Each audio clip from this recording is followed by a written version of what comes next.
Cast. Me equal me. Karen equal Uber passenger.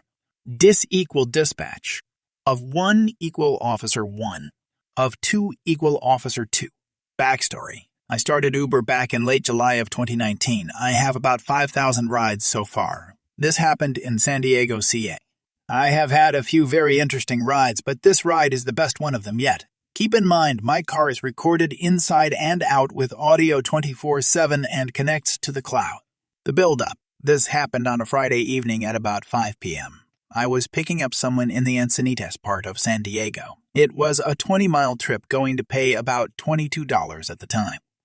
I never let anyone into my car until they confirmed their name for security reasons. Anyway, I asked her for her name and she said, Karen. I noticed she had a sealed white claw with her. I informed her very clearly due to California state law and Uber policy. There is no open alcohol allowed in any motor vehicle. Karen responded with, oh yeah, don't worry, this is for the party. I am going a little early and need some pre-game.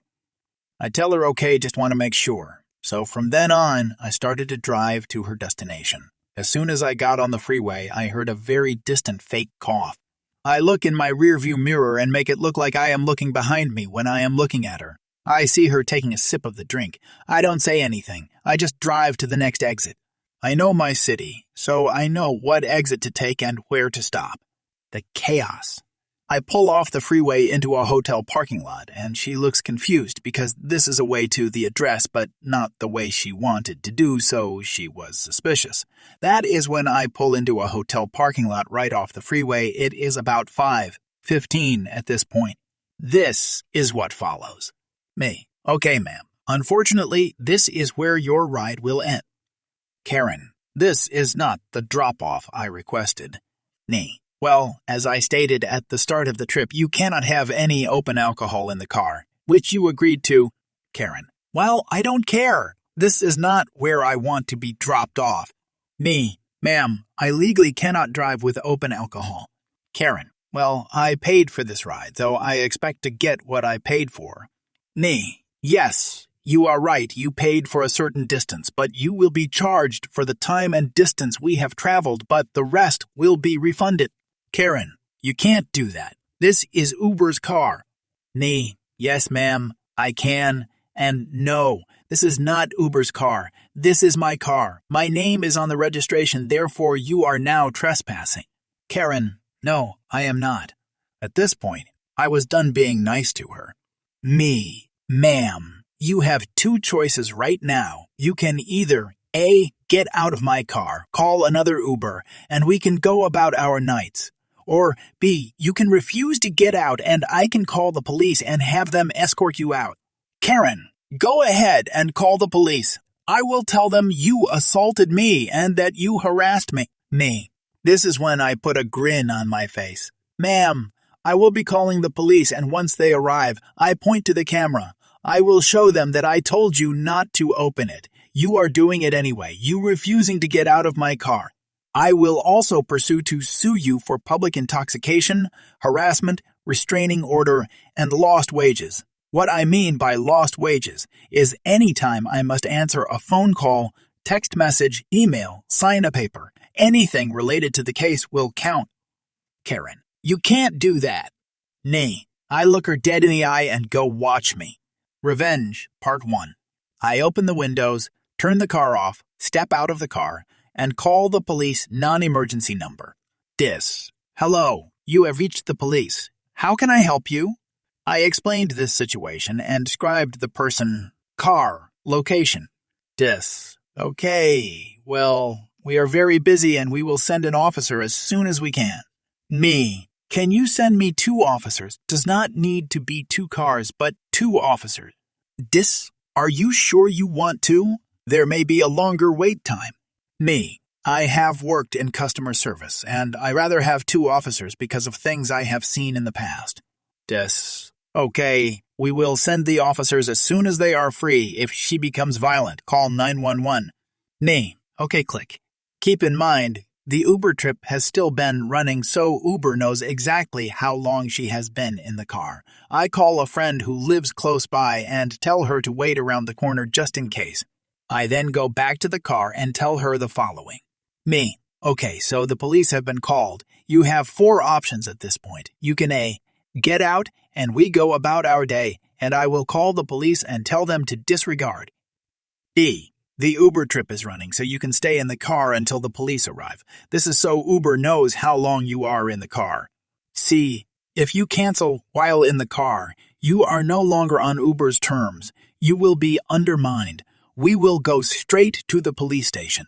D. If you get out and cancel, I will follow you and sue you. So, if you don't want anything to happen, I would suggest you get out right now. She stayed in the car with the trip running. We sat there for 2.5 hours. During that time, I was in full contact with my friend just in case anything happened and also told the hotel what was going on. I also called the Uber safety team to let them know what was going on. Once the police arrived, they were not even in park yet, and she jumped out so quickly it was startling. The officers got out, and this is what followed. Karen running and yelling, "Officers, he tried to assault me and harass me. You need to arrest him and take his license away." Of 1, "Ma'am, you need to calm down. We will sort this out." Nay, "Officers, can one of you please talk to her over there and the other one of you can talk to me over here? I have been here for 3 hours and would like to leave, and I am sure you both want to do the same." Of 2, "Yes, just give us a quick moment." Of 1 and of 2, "Ma'am, take a seat on the hood, please." Karen, "No, I don't want to."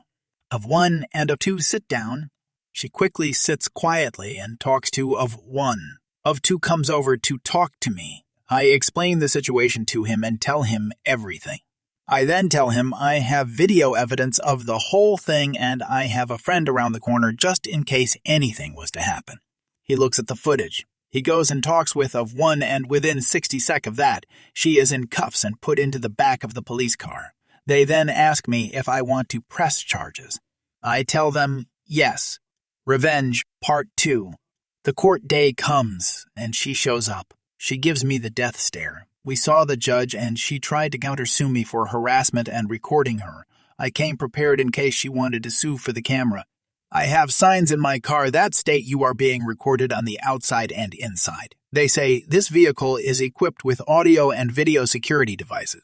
Consent is given by entering the vehicle. The judge dismisses her case with no questions. However, when it came to my case, we talked for a good 5 hours to get everything sorted. I won with a payout of $6,000.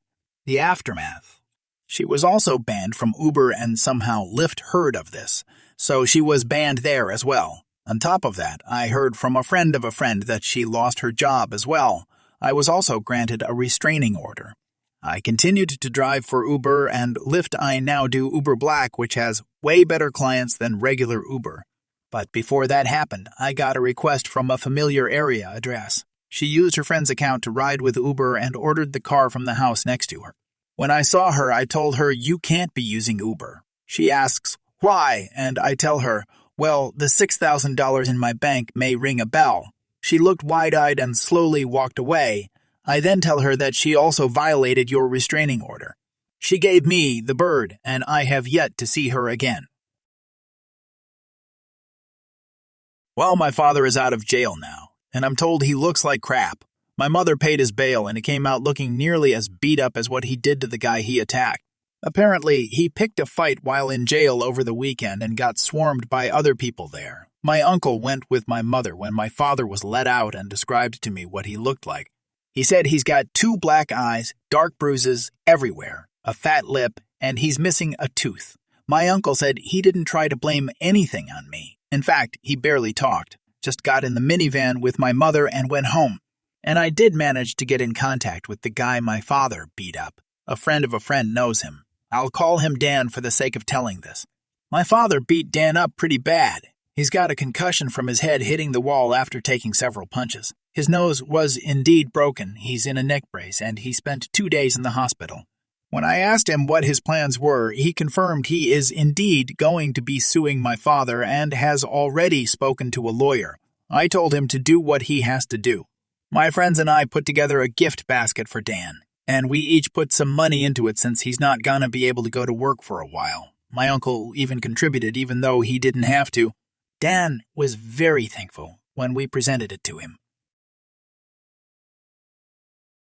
I'm the main receptionist in a private school. 99% of our clientele is entitled soccer moms, so I get a ton of these, but this one just happened yesterday.